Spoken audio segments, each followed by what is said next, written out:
اللہ کا تعارف، اللہ کی وحدانیت اور اس کی خالص توحید کا کسی نہ کسی درجے میں پتہ چل جاتا تھا، اس لیے کہ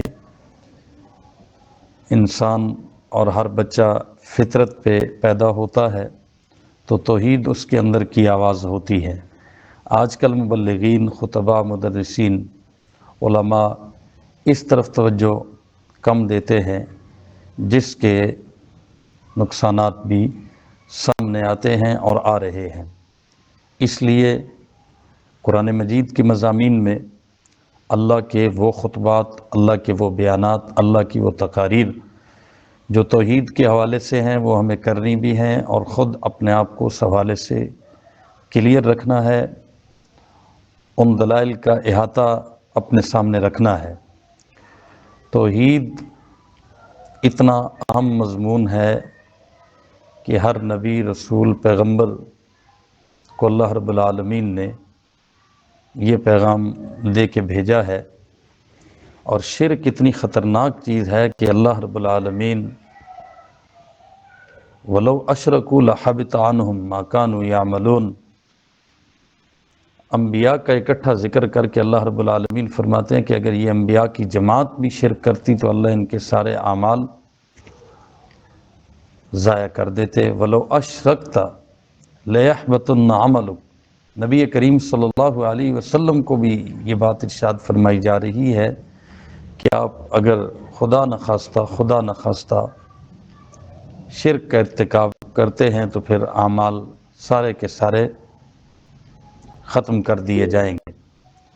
شرک اور توحید کا سمجھنا ایمان کی بنیاد کو مضبوط کرنا ہے، اور یہ قرآن مجید سے بہتر کسی اور جگہ سے نہیں سمجھے جا سکتے۔ یاد رکھیے، ہمارے بچپن میں، کچی عمر میں اس طرح کی باتیں ہوتی تھی، پھر پکی عمر میں جا کے انسان کچی باتیں نہیں کرتا جب کچی عمر میں پکے لوگ اور پکی باتیں سنی ہوں۔ مشرکین کا انجام، شرک کا انجام بتایا جاتا تھا، اور مجھے یاد ہے کہ ہم بچے ہوتے تھے تب بھی ہمیں یہ آیت یاد ہوتی تھی، ان اللہ لا یغفر ان یشرک بہ ویغفر ما دون ذلک لمن یشاء۔ شرک جس راہ سے بھی آئے، چاہے وہ محبت کی راہ سے آئے یا عداوت کی راہ سے آئے، آپ جانتے ہیں کہ عیسائی گمراہ ہوئے محبت کی راہ سے، اور یہودی گمراہ ہوئے عداوت کی راہ سے۔ شرک جس راہ سے بھی آئے یہ خطرناک ہے، اور اس کی مذمت آئی ہے، اور یہ تباہی اور بربادی ہے۔ یاد رکھیں کہ بعض اعمال ایسے ہو رہے ہیں اور ہوتے ہیں کہ کرنے والے اس کو شرک نہیں سمجھتے، اور گروہ کے گروہ جہنم کی طرف یہ بدعتی اور مشرک قسم کے ملا بھیج رہے ہیں۔ عطائی خدا بنائے ہوئے ہیں، قبروں والے، مقبرے والے، مزارات والے، بزرگ، اولیاء، ہر شہر میں، ہر علاقے میں ایک عطائی خدا، ایک چھوٹا خدا بنا رکھا ہے، اور اس کے گرد لوگوں کا ایک جھرمٹ ہوتا ہے، اس کی قبر پہ ایک رش ہوتا ہے، اور مختلف قسم کی مرادیں، منتیں، نظر و نیاز مانی جاتی ہے، چڑھائی جاتی ہیں، اور سمجھا یہ جاتا ہے کہ بڑا خدا تو وہی اللہ ہے، لیکن اس نے ان کو خدائی عطا کی ہے اور یہ محدود اختیارات دیے ہیں، تو یہ عطائی خدا بنائے، اور اس بارے میں شرک کا دھندا شیطان نے چلوایا، اور کرنے والے اس کو شرک سمجھتے ہی نہیں ہیں۔ یاد رکھیں، یہ مزارات پہ پکار ما فوق الاسباب کی صدائیں بلند ہوتی ہیں، عوام جہالت میں یہ صدائیں بلند کرتے ہیں، اور وہ سمجھتے ہیں کہ اللہ نے ان بابوں کو، بزرگوں کو اختیارات دے رکھے ہیں، اللہ خود فارغ ہو گیا۔ مزارات پہ پکار ما فوق الاسباب کی صدائیں بلند ہوتی ہیں۔ عام طور پہ لوگ کہتے سنے گئے ہیں کہ بابا جی نے کتنے بے اولاد لوگوں کو اولاد عطا کی ہے، اور کتنے بیمار یہاں سے شفا پا گئے ہیں۔ یہ پکار ما فوق الاسباب ہے، یہ عطائی خدا مانے گئے ہیں، چھوٹے خدا، خدا کے اختیارات میں ان کو شریک مانا ماننے والوں نے اور دندہ چلایا۔ قرآن اس شرک کی مذمت کے بارے میں جو آیات پیش کرتا ہے وہ ہمیں پتہ ہونی چاہیے۔ اِنَّهُ مَن يُشْرِكْ بِاللَّهِ فَقَدْ حَرَّمَ اللَّهُ عَلَيْهِ الْجَنَّةَ وَمَأْوَاهُ النَّارُ وَمَا لِلظَّالِمِينَ مِنْ أَنصَارٍ۔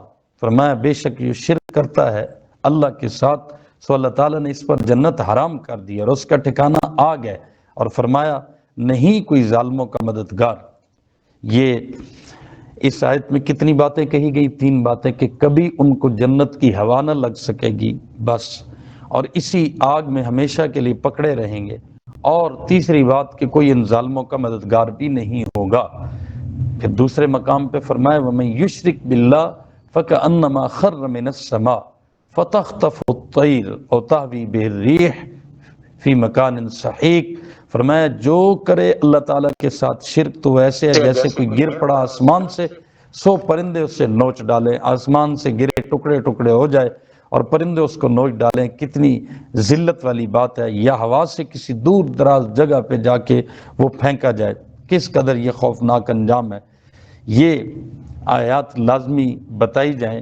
ان الذین کذبوا بآیاتنا واستکبروا عنہا لا تفتح لهم ابواب السماء ولا يدخلون الجنہ ولا يدخلون الجنة حتى يلج الجمل في سم الخياط وكذلك نجزي المجرمین۔ اللہ کیا فرماتے ہیں؟ بے شک جن لوگوں نے جھٹلایا ہماری آیتوں کو اور ان کے مقابل اپنے کو بڑا جانا، نہ کھولے جائیں گے ان کے لیے دروازے آسمانوں کے، اور وہ داخل نہ ہو پائیں گے جنت میں یہاں تک کہ اونٹ سوئی کے ناکے میں گھس جائے۔ جیسے سوئی کے ناکے میں، سوئی کا نکا ہوتا ہے نا جس میں دھاگا ڈالا جاتا ہے، اس میں سے اگر اونٹ نہیں گزر سکتا تو مشرک جنت میں نہیں جا سکتا۔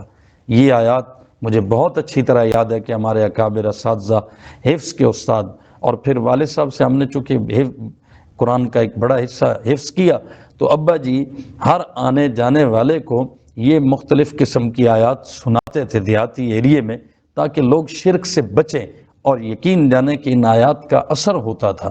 ٹھیک ہے، تو یہ پتہ ہونی چاہیے ان اللہ لا یغفر ان یشرک بہ ویغفر ما دون ذلک لمن یشاء۔ اسی طرح ما کان لنبی ما کان للنبی والذین آمنوا ان یستغفروا للمشرکین، نبی اور ایمان والوں کو اس کا حق نہیں ہے کہ وہ مشرکین کے لیے مغفرت کی دعا مانگیں، ان کی بخشش کبھی نہیں ہو سکے گی۔ ٹھیک ہے، ان کے لیے دعائے مغفرت بھی کرنا حرام ٹھہرایا گیا ہے۔ اللہ اکبر۔ تو بات یہ ہے کہ شرک کی وضاحت اور شرک کی تردید پر قرآن مجید کی آیات کا ایک بڑا حصہ ہے، اور ہمیں وہ بتانا ہوگا۔ میرے عزیز بھائیوں اور دوستو، یاد رکھیں موحد کی موجیں ہی موجیں ہیں۔ موحد اللہ کے علاوہ کسی اور سے نہیں ڈرتا، اور توحید بہت بڑی نعمت ہے، اور جس کو یہ عقیدہ مل گیا اس کے لیے بہت بڑی سعادت ہے۔ وہ پھر کسی سے نہیں ڈرتا، جو صرف ایک اللہ سے ڈرتا ہے، اور جو مشرک ہوتا ہے وہ ہر چیز سے ڈرتا ہے۔ یاد رکھیں اس نے جھنڈی سے بھی ڈرنا ہے، اس نے پتھر سے بھی ڈرنا ہے، اس نے درخت سے بھی ڈرنا ہے۔ آپ نے کہہ دیا نا سایہ ہے وہ ڈرے گا، آپ نے کہا جادو ہے وہ ڈرے گا، آپ نے کہا نظر لگی ہے وہ ڈرے گا۔ تو وہ ہر جگہ ہر مقام پہ ہر ایک سے ڈرتا رہے گا، اور موحد صرف ایک اللہ سے ڈرتا ہے۔ مشرک جگہ جگہ پہ جھکتا بھی ہے اور جگہ جگہ پہ ڈرتا بھی ہے۔ یہ ربوبیت کا عقیدہ کتنا اہم ہے۔ آپ دیکھیے کہ قرآن مجید اللہ نے شروع کیا تو الحمدللہ رب العالمین لفظ رب لائے، اور ختم ہوا قرآن مجید مکمل ہوا تو کیا فرمایا؟ قل اعوذ برب الناس، لفظ رب شروع میں بھی رب، آخر میں بھی رب، درمیان میں بھی مقامات آئے ان الذین قالوا ربنا اللہ۔ تو یہ ربوبیت، اور آج آپ دیکھ لیں ربوبیت اور دجالیت کا مارکا ہے، ربوبیت اور دجالیت کی جنگ ہے۔ ربوبیت کیا ہے؟ روٹی، کپڑا، مکان دینے والا صرف خدا ہے، اور دجالیت کیا ہے؟ روٹی، کپڑا، مکان دینے والا یہ دجال۔ اور اسی طرح دجال تو ایک مبغوث شکل میں ہوگا نا، تو مشرک اللہ کے بعض محبوبوں کو اللہ کا شریک ٹھہراتے ہیں، یہ بھی دجل ہے، یہ بھی فریب ہے۔ یاد رکھیں عقیدہ ربوبیت کی اہمیت کو سمجھنا چاہیے، اور اس کو قرآن مجید سے بیان کرنا چاہیے۔ توحید انسان کے لیے بہت بڑی سعادت ہے اور بہت بڑی بہادری ہے۔ تو اسی لیے مواحد مجاہد ہوتا ہے، مجاور مجاہد نہیں ہوتا ہے۔ مجاہد وہی ہوتا ہے جو مواحد ہو، اور جو مجاور ہوتا ہے، جو مشرک ہوتا ہے، وہ کبھی مجاہد نہیں ہوتا۔ میرے عزیز بھائیو، حضرات علماء کرام، بہت سارے دلائل ہیں، لیکن میں بات اتنی کرتا ہوں کہ جس کو سنبھالا جا سکے اور آپ بھی آگے اس کو اپنے مقام پہ اور اپنے وقت پہ پیش کر سکیں۔ دیکھیے، ہم نے اس بات کو اس ترتیب سے سامنے رکھنا ہے کہ سب سے پہلے اللہ کے رسول اور صحابہ کرام رضوان اللہ تعالی علیہم اجمعین کے ساتھ مشرکین عرب کو کیا اختلاف تھا؟ بھئی وہ لڑتے تھے، جھگڑتے تھے، اختلاف کس بات پہ تھا؟ اختلاف اس بات پہ تھا وَإِذَا تُتْلَى عَلَيْهِمْ آيَاتُنَا بَيِّنَاتٍ قَالَ الَّذِينَ لَا يَرْجُونَ لِقَاءَنَا ائْتِ بِقُرْآنٍ غَيْرِ هَذَا أَوْ بَدِّلْهُ۔ جب پڑھی جاتی ان کے سامنے ہماری واضح آیتیں تو کہتے وہ لوگ جن کو امید نہیں ہماری ملاقات کی، یعنی آخرت پہ جن کا ایمان نہیں، وہ کیا کہتے کہ لے آ قرآن کوئی اس کے سوا، یا اس کو بدل ڈال۔ تو اے محمد صلی اللہ علیہ وسلم آپ کہہ دیجئے کہ میرا کام نہیں کہ میں اس کو بدل ڈالوں، ما یکون لی ان ابدلہ من تلقاء نفسی، اپنی طرف سے، ان اتبع الا ما یوحى الی، میں تو اتباع کرتا ہوں اسی حکم کا جو میری طرف آیا ہے۔ اور فرمایا انی اخاف ان عصیت ربی عذاب یوم عظیم، میں ڈرتا ہوں اگر نافرمانی کروں اپنے رب کی کس چیز سے؟ بڑے دن کے عذاب سے۔ اب یہ کیا چیز تھی جس کی وجہ سے وہ کہتے تھے کہ قرآن بدل کے لے آؤ، یا اس میں تبدیلی کر لو، یا کوئی اور اس کے علاوہ قرآن لے آؤ؟ وہ کیا تھا؟ اجعل الآلیۃ الہ واحدہ ان ھذا لشیء عجاب، کیا اس پیغمبر نے اتنے الہوں کا ایک ہی الہ بنا دیا؟ یہ تو بڑی تعجب کی بات ہے۔ تو مشرکین عرب کا اختلاف اسی نقطے پہ تھا کہ صرف ایک خدا کی پوجا، صرف ایک خدا کی عبادت، صرف ایک خدا کو ماننا، صرف ایک خدا کو جاننا، اور صرف ایک خدا کی دعائی دینا اور اسی کو پکار اور عبادت کے لائق ماننے کی دعوت دینا، اس سے ان کو اختلاف تھا اور اس سے ان کو چڑ تھی۔ ٹھیک ہے، اس کے ساتھ پھر ہم شرک کی مذمت بیان کریں گے۔ اس کے ساتھ اگلا نقطہ کیا آ جائے گا کہ مشرک کی کوئی عبادت مقبول نہیں ہو سکتی، مشرک کی کوئی عبادت مقبول نہیں ہو سکتی۔ یہ آپ جب بات بیان کریں گے تو اس میں یہ سارے دلائل آ جائیں گے کہ اجعلتم سقایۃ الحاج و عمارۃ المسجد الحرام کمن آمن باللہ والیوم الآخر وجاہد فی سبیل اللہ لا یستوون عند اللہ، کیا تم نے کر دیا حاجیوں کو پانی پلانا اور مسجد حرام کی تعمیر کرنا برابر اس کے جو ایمان لایا اللہ پر اور قیامت کے دن پر اللہ کے راستے میں جہاد کیا؟ فرمایا یہ برابر نہیں ہے، یہ برابر نہیں ہے اگر تم نے حاجیوں کو کبھی پانی پلا دیا ہے۔ ٹھیک ہے جی، اسی طرح حج کی کتنی فضیلت ہے، وہ حج کرتے تھے لیکن ان کا حج خائب و خاسر ہے، کسی قسم کا کوئی عمل ان کا قبول نہیں ہے۔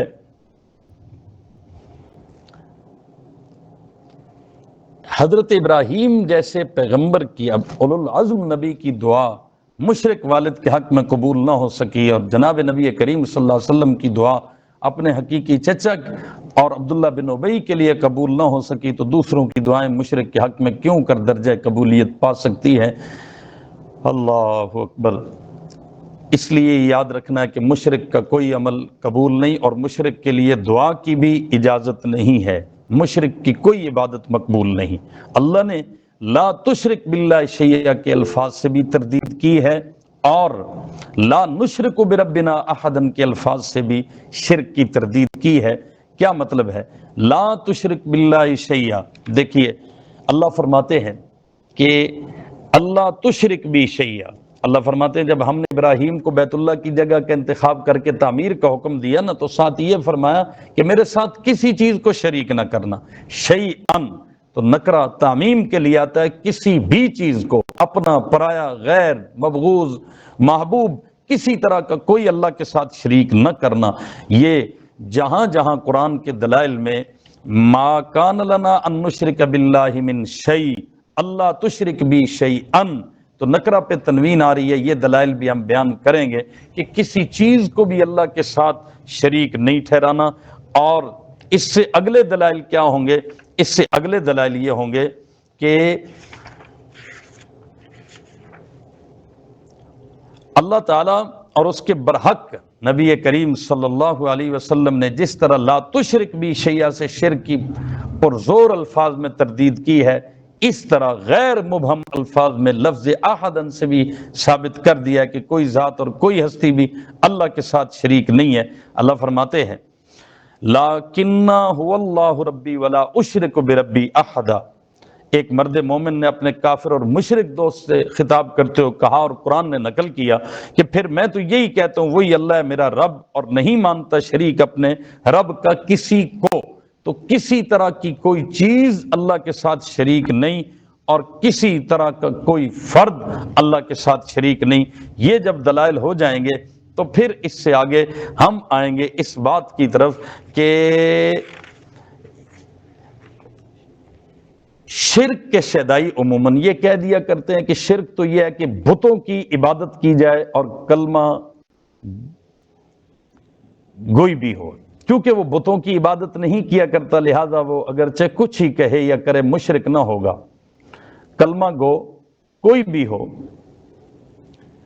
فرمایا اب بتوں کی عبادت، یہ ایک مغالطہ دیا جاتا ہے کہ قرآن کریم نے جس کا خود ہی آپریشن کیا ہے کہ صرف بتوں کی عبادت کو شرک کہہ دینا، حضور صلی اللہ علیہ وسلم کے فرامین نے بھی اس مغالطے کی دھجیاں اڑا دی ہیں۔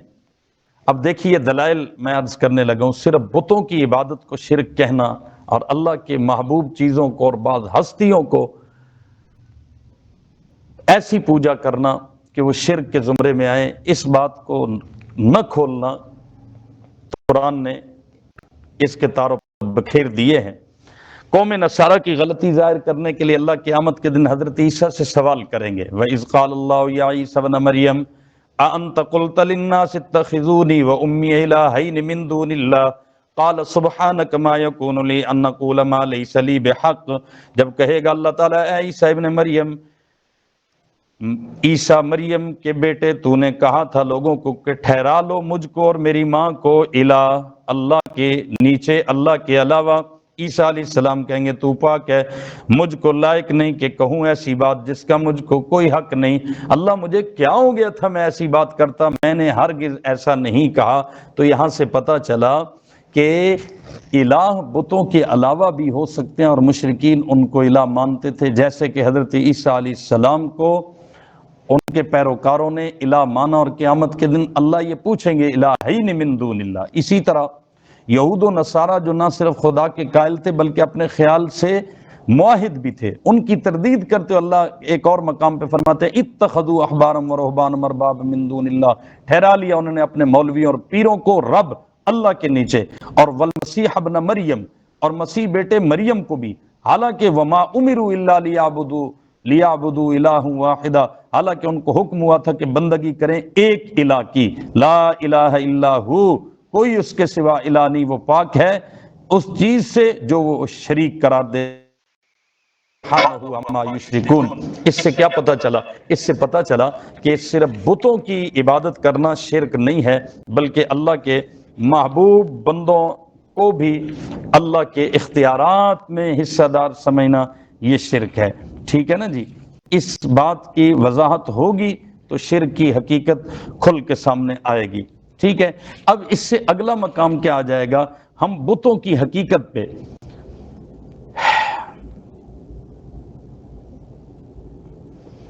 من دون اللہ اور غیر اللہ کی جب بات آتی ہے، یا والذین تدعون وغیرہ آیات کی تفسیر آتی ہے، تو اس میں مفسرین نے چونکہ اصنام کی قید لگائی ہے تو عوام تو کیا بات پڑھے لکھے طبقہ کو بھی اس کا مطلب سمجھنے میں بڑی فوش غلطی ہوتی ہے۔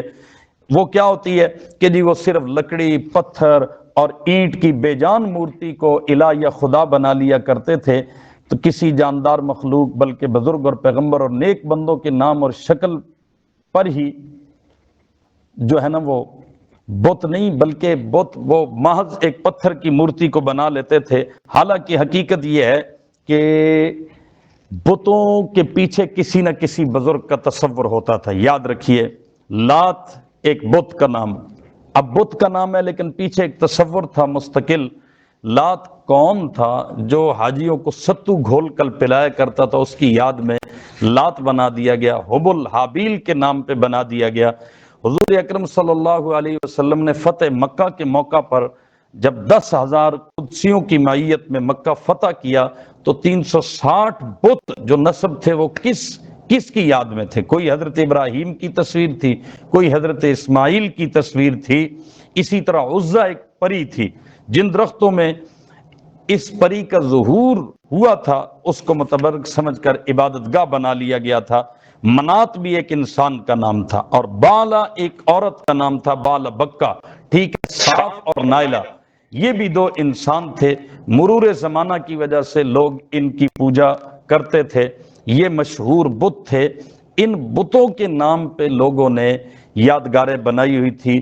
اسی طرح ود، یغوث، یعوق اور نصر یہ کیا تھے؟ حضرت ادریس کے بیٹے بعض مفسرین نے لکھا ہے، اور بعض مفسرین نے یہ لکھا ہے کہ یہ بہت نیک لوگ تھے، بزرگ تھے حضرت نوح علیہ السلام کے زمانے کے، اور بعض کہتے ہیں کہ ان میں ود حضرت شیس کا نام ہے اور باقی 4 ان کے بیٹے، اور ایک روایت میں یہ ہے کہ یہ 5 حضرت آدم کے بیٹے، یعنی پوتے در پوتے تو وہ بھی بیٹے ہی شمار ہوتے ہیں۔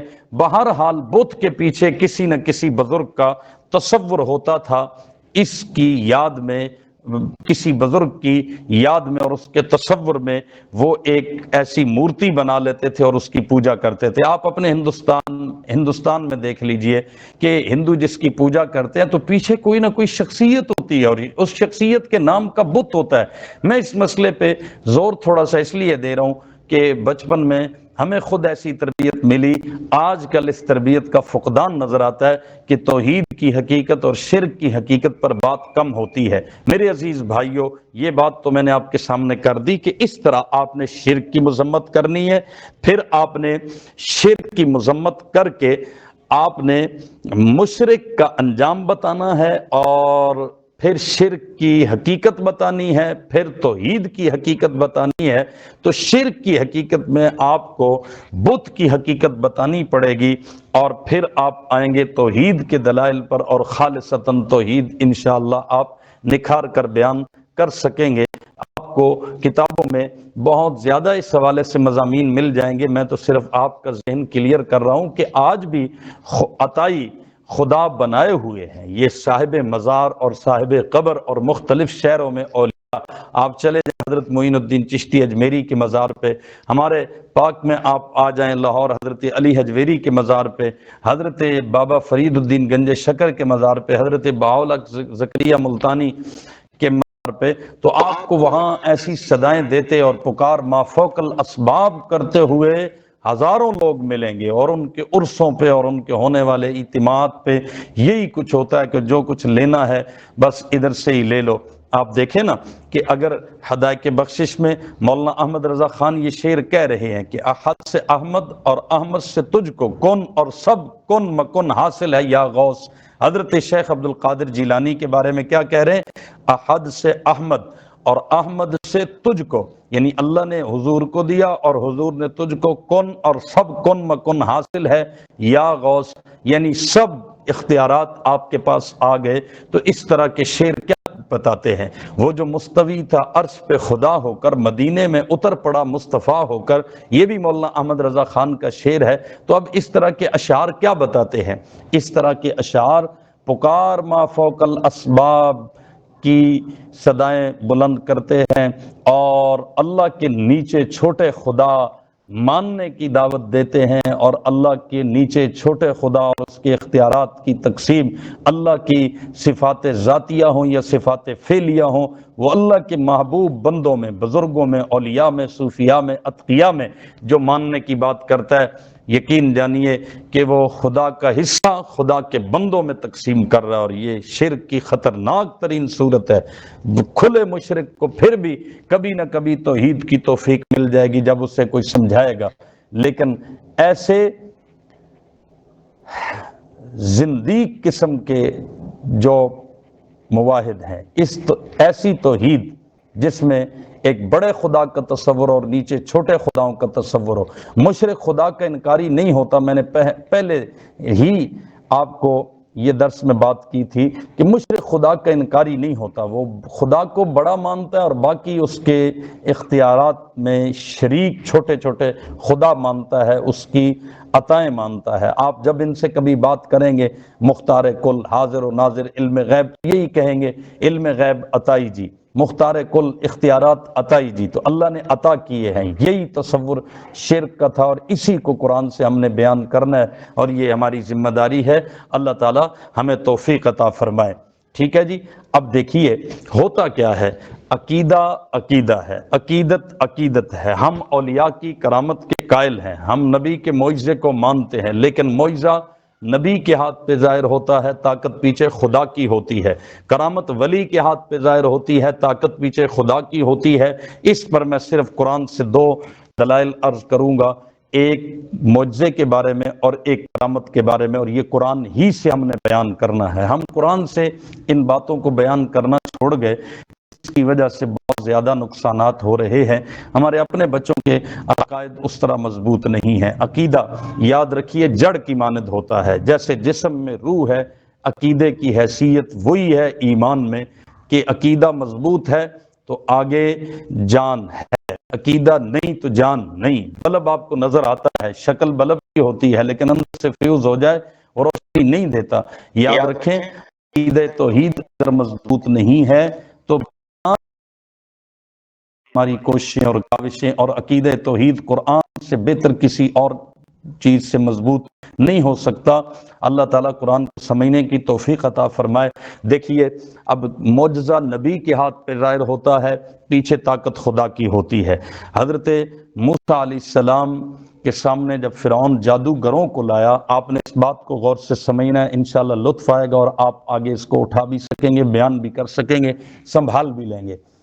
حضرت موسیٰ علیہ السلام کے سامنے جب جادوگر آئے تو جادوگروں نے اپنے کرتب دکھائے، اپنے سانپ چھوڑے۔ حضرت موسیٰ علیہ السلام نے ڈنڈا پھینکا، وہ بڑا اژدہا بن گیا، سب کو نگل گیا۔ یہ قرآن مجید میں واقعہ موجود ہے، اور حضرت موسیٰ علیہ السلام وہ جلیل القدر پیغمبر ہیں جن کا قرآن میں بہت زیادہ ذکر آیا ہے، اور یہ واقعہ بھی ایک سے زائد بار قرآن مجید میں موجود ہے۔ فَأَلْقَى فَإِذَا هِيَ ثُعْبَانٌ مُبِينٌ۔ اب یہ فَأَلْقَى عَصَاهُ، اب جب ڈنڈا پھینکا وہ سب چھوٹے سانپوں کو نگل گیا، تو سارے جادوگروں نے کیا کہا؟ آمنا برب ہارون و موسیٰ، ہم ہارون اور موسیٰ کے رب پہ ایمان لائے۔ اب یہاں پہ بڑا ایک عجیب بہت لطیف اور پیارا سا نکتہ ہے، وہ کیا ہے کہ جادوگر ایمان لے آئے، ایک دو لے آتے، 8-10 لے آتے، کچھ نہ لاتے، کچھ لے آتے، سارے کے سارے کیوں لے آئے؟ تو مفسرین نے لکھا ہے کہ جب حضرت موسیٰ علیہ السلام نے اپنا ڈنڈا پھینکا، عصا پھینکا، اور وہ اتنا بڑا اژدہا بن گیا، جادوگر یہ دیکھ رہے ہیں، قرآن بھی یہ کہتا ہے کہ تھوڑی دیر پہلے حضرت موسیٰ علیہ السلام کے چہرے پہ گھبراہٹ ہے، فَأَوْجَسَ فِي نَفْسِهِ خِیفَةً موسیٰ، تھوڑی دیر پہلے پریشانی ہے۔ اب جب انسان نے کوئی کام سیکھا ہوتا ہے، اس کو فن پہ عبور ہوتا ہے تو وہ پریشان نہیں ہوتا۔ ڈرائیوری آپ نے سیکھی، آپ پریشان نہیں ہوتے۔ خطابت آپ نے سیکھی، آپ کرتے ہو، پریشان نہیں ہوتے۔ جو کام آپ نے کسی سے سیکھا ہوتا ہے اس میں آپ کو کانفیڈنس حاصل ہوتا ہے، اعتماد ہوتا ہے، آپ اس میں پریشان نہیں ہوتے، گھبراتے نہیں ہیں۔ جادوگر دیکھ رہے ہیں کہ تھوڑی دیر پہلے یہ بندہ پریشان ہے، اور یہی بندہ جب اپنا ڈنڈا اور عصا پھینکتا ہے اور وہ سب سے بڑا اژدہا بن جاتا ہے، وہ سمجھ گئے کہ فن ہمارا ہے، یہ فن کار نہیں ہے، یہ اللہ کا نبی ہے۔ ہمارا فن ہے، ہم پورے اعتماد سے سامنے آ گئے، ہم نے اپنے سانپ چھوڑ دیے۔ یہ جو تھوڑی دیر پہلے گھبرائے ہوئے ہیں اور جب پھینکنے پہ آئے تو ایسا پھینکا کہ وہ ہمارے سارے سانپوں کو نگل گیا۔ اس کا مطلب ہے کہ ہمارے پاس فن ہے، اس کے پاس خدا کا عطا کیا ہوا معجزہ ہے۔ یہ دلیل ہے قرآن سے کہ معجزہ نبی کے ہاتھ پہ ظاہر ہوتا ہے، پیچھے طاقت خدا کی ہوتی ہے۔ حضرت موسیٰ علیہ السلام کو بھی نہیں پتا ہے ہونے کیا والا ہے، بس اللہ نے کہا پھینک دیجیے، پھینکا، وہ اتنا بڑا اژدہا بن گیا کہ جادوگر بھی دیکھ کے ایمان لے آئے کہ واقعی پیچھے طاقت خدا کی ہے، پیچھے طاقت کوئی اور ہے۔ ایک قرآن مجید واقعہ ہمیں بتاتا ہے کہ حضرت زکریا علیہ السلام اپنی بھانجی حضرت مریم علیہ السلام کے پاس آئے۔ حضرت مریم سلام اللہ علیہ کے پاس آئے اور دیکھا کہ بے موسم پھل رکھے ہیں۔ اب بے موسم پھل دیکھے تو پوچھا، ہنالک دعا زکریا ربہ، اس سے پیچھے پوچھا یا مریم انا لکی ھذا، اے مریم یہ کہاں سے آئے، کون لایا، یہ بے موسم پھل ہیں، پھل جو رکھے ہیں ان کا موسم نہیں ہے، اور یہ یہاں پہ کیسے پہنچے؟ تو حضرت مریم کیا کہتی ہے؟ قالت هو من عند اللہ، یہ پھل بے موسم اللہ کی طرف سے ہیں۔ اب جب بھانجی نے ماموں کو یہ بات کی، بھانجی اللہ کی ولیہ ہے، نیک ہے، برگزیدہ ہے، جب بھانجی نے یہ بات کی کہ یہ اللہ کی طرف سے ہے، تو ماموں جو خود نبی ہیں، ولی کا عمل دیکھیے، نبی کا عمل دیکھیے، اس سے اپنے عقیدے کو غذا دیجئے کہ بھانجی نے کہا یہ اللہ کی طرف سے ہیں، تو حضرت زکریا نے دامن پھیلا لیا، ہاتھ اٹھا لیے، ہنالک دعا زکریا ربہ قال رب ہب لی من لدنک ذریۃ طیبہ، فرمایا، اب اس کا ترجمہ آسان لفظوں میں یوں کرتا ہوں کہ اللہ تو میری بھانجی کو بے موسم پھل دے سکتا ہے تو میں بھی تیرا بندہ ہوں، عمر میری گزر گئی، بڑھاپا آ گیا، ہڈیاں کمزور ہو گئی، بال سفید ہو گئے، بیوی بھی میری بوڑھی ہو گئی، لیکن ابھی تک حضرت زکریا کی اولاد نہیں ہوئی تھی، اللہ تو میری بھانجی کو بے موسم پھل دے سکتا ہے تو مجھے بے موسمی اولاد بھی دے سکتا ہے۔ اس سے کیا نظریہ اور عقیدہ ملا کہ کرامت ولی کے ہاتھ پہ ظاہر ہوتی ہے، پیچھے طاقت خدا کی ہوتی ہے۔ حضرت زکریا نے کرامت دیکھی اپنی بھانجی کی تو دعا کس سے مانگی؟ بھانجی سے مانگی یا اللہ سے مانگی؟ یاد رکھیے، ولی کی کرامت دیکھ کے اس سے عقیدت ہو، عقیدہ خدا پہ ہو، معجزہ نبی کا دیکھ کے اس سے عقیدت ہو، عقیدہ خدا پہ ہو، اور عقیدہ خدا پہ کیسا ہو کہ سب کچھ ہونے کا یقین اس اللہ سے رکھا جائے، خالصتاً خالصتاً خالصتاً اسی کی توحید کا ڈنکا ہو، ہر چیز، ہر وقت، ہر طرح کی قدرتوں کا وہی مالک ہے۔ مجھے ایک چھوٹا سا واقعہ یاد آ گیا، تفصیلی تو نہیں ہے۔ ایک بچہ بھیک مانگ رہا تھا، اپنے ساتھ یہ واقعہ گزرا، تو میں نے اس سے پوچھا کہ بھیک مانگنے کا تمہیں کسی نے طریقہ سکھایا یا ویسے ہی مانگنا آ گیا؟ اس نے کہا نہیں، میرے ماں باپ مجھے یہ کام سکھا کے بھیجتے ہیں۔ میں نے کہا بیٹا کوئی مجھے سبق سناؤ، تو اس نے مجھے سبق سنایا، بڑا عجیب سبق ہے۔ اس نے کہا کہ میرے ماں باپ نے مجھے سبق دیا ہے کہ ہر وقت مانگنا ہے، ہر وقت مانگنا ہے، وقت نہیں دیکھنا، جب کام مانگنا ہے پھر شرمانا نہیں، ہر وقت مانگنا ہے۔ میں نے کہا چلو ٹھیک ہو گیا، آگے بتاؤ۔ کہتا ہے میرے ماں باپ نے دوسرا سبق مجھے یہ دیا کہ جب کام مانگنا ہے تو پھر ہر جگہ مانگنا ہے، جگہ کا بھی خیال نہیں کرنا، جو بھی جگہ ہو، جب کام مانگنا ہے تو شرمانا نہیں، ہر جگہ مانگنا ہے، ہر وقت مانگنا ہے، ہر جگہ مانگنا ہے۔ اور تیسری بات، میرے ماں باپ نے مجھے یہ سکھایا ہے، یہ سبق دیا ہے کہ جب کام مانگنا ہے تو پھر ہر وقت مانگنا ہے، ہر جگہ مانگنا ہے، ہر چیز مانگنی ہے۔ تیسری بات، ہر چیز مانگنی ہے، ہر وقت مانگنا ہے، ہر جگہ مانگنا ہے، ہر چیز مانگنی ہے۔ میں نے کہا اللہ خیر کرے۔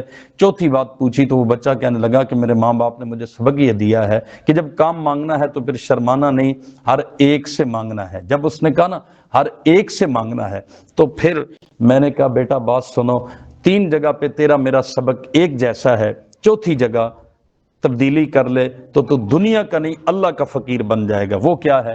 ہر وقت مانگنا ہے یہ بھی ٹھیک ہے، ہر جگہ مانگنا ہے یہ بھی ٹھیک ہے، ہر چیز مانگنی ہے یہ بھی ٹھیک ہے، لیکن یہ ٹھیک نہیں ہے کہ ہر ایک سے مانگنا ہے، بلکہ صرف ایک اللہ سے مانگنا ہے۔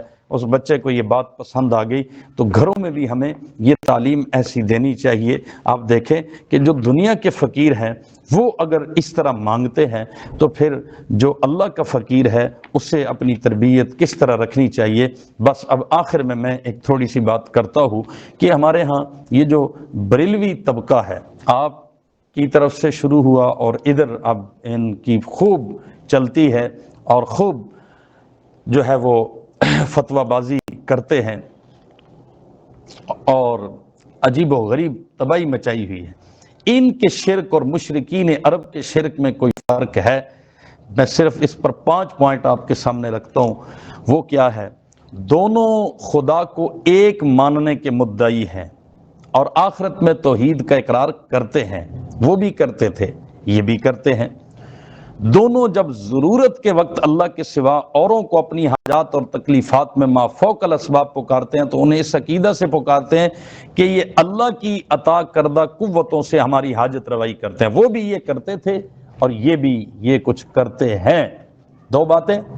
تیسرا، یہ بزرگ اب ہماری حاجات پوری کرنے میں خدا کے محتاج نہیں، انہیں اب قدم قدم پر خدا سے مانگنے کی ضرورت نہیں، خدا کے دینے سے اب یہ ہمارے مستقل بذات داتا ہیں، مستقل بذات غریب نواز ہیں، مستقل بذات یہ بندہ نواز ہیں کہ حاجات پوری کرنے میں اب یہ خدا کے محتاج نہیں، اللہ نے انہیں مستقل بذات اپنے اختیارات دے دیے ہیں۔ ان کا بھی یہ عقیدہ تھا، ان کا بھی یہ عقیدہ ہے۔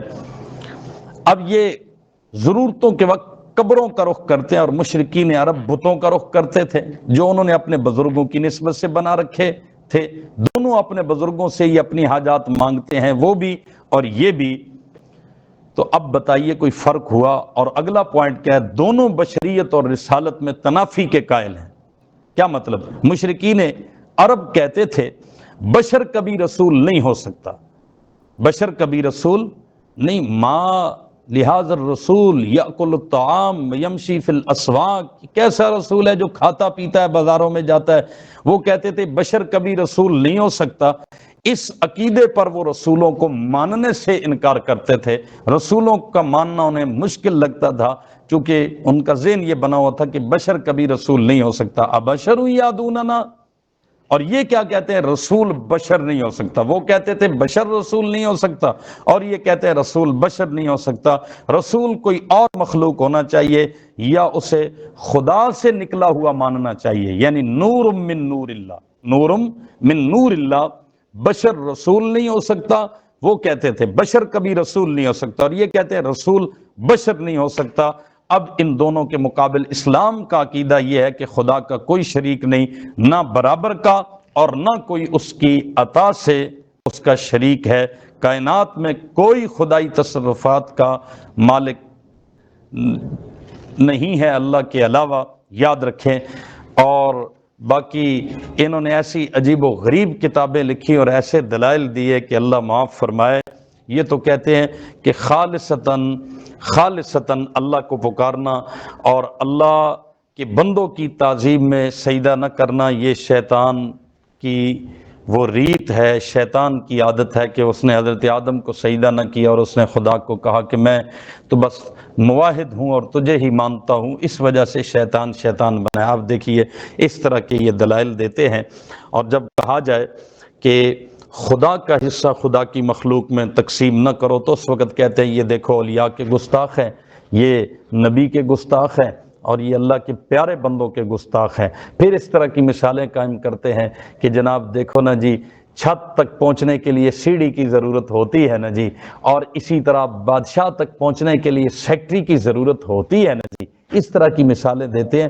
وسیلہ اپنی جگہ برحق ہے، وسیلہ تعویذ، دعا، کسی بزرگ سے تھپکی لینا، لیکن یہ سب اللہ کی بارگاہ میں درخواست کے طور پہ تو ہو سکتی ہے، اللہ پہ جبر کسی چیز کا نہیں ہو سکتا۔ اللہ وسیلے کا پابند نہیں ہے، اللہ کسی تعویذ کا پابند نہیں ہے، اللہ کسی کی دعا کا پابند نہیں ہے۔ یہ سب ٹھیک ہے، اللہ تعالیٰ کی بارگاہ میں ایک درخواست کے طور پہ تو ہو سکتے ہیں، لیکن کوئی ایسا تعویذ لے لیں یا کسی سے دعا کرا لیں اور سمجھیں کہ اب اللہ پابند ہو گیا، ایسا ہرگز نہیں۔ تو یہ مثالیں ایسی بناتے ہیں کہ جس کی وجہ سے عقیدہ توحید کمزور ہوتا ہے، شرک کو تقویت ملتی ہے۔ ہم نے قرآن سے وہ مضامین اور وہ باتیں بیان کرنی ہے جس سے عقیدہ توحید کو مضبوطی ملے، عقیدہ توحید کو پانی ملے۔ کوشش فرمائیں کہ رمضان المبارک میں آپ بھی ہمت کر کے توحید پر درس دیں اور شرک کی حقیقت کو بیان کریں۔ اللہ تعالی ہم سب کو توفیق عطا فرمائے۔ حضرت مفتی سید عمیر احمد صاحب کے لیے بھی دعا کریں، میرے والد صاحب کے لیے بھی دعا کریں، اور آج ہمارے لاہور میں ایک دوست مولانا محمود الحسن قاسمی بڑے دبنگ قسم کے عالم تھے، نوجوان تھے، اچانک کچھ دن پہلے بیمار ہوئے اور ابھی اطلاع ملی کہ وہ فوت ہو گئے، اللہ کو پیارے ہو گئے۔ صبح ان کا جنازہ بھی ہے، میرے ساتھ بڑا محبت کا تعلق تھا۔ سب حضرات ان کے حق میں بھی دعا فرمائیں گے، اور گروپ میں بھی دن یا رات کسی حصے میں تھوڑا سا باتوں پہ آپس تبادلہ خیالات کیا کریں۔ یہ جو میں کوشش کر رہا ہوں، اللہ جانتے ہیں کہ اب اس طرح کی چیزوں پہ توجہ کم ہو گئی ہے۔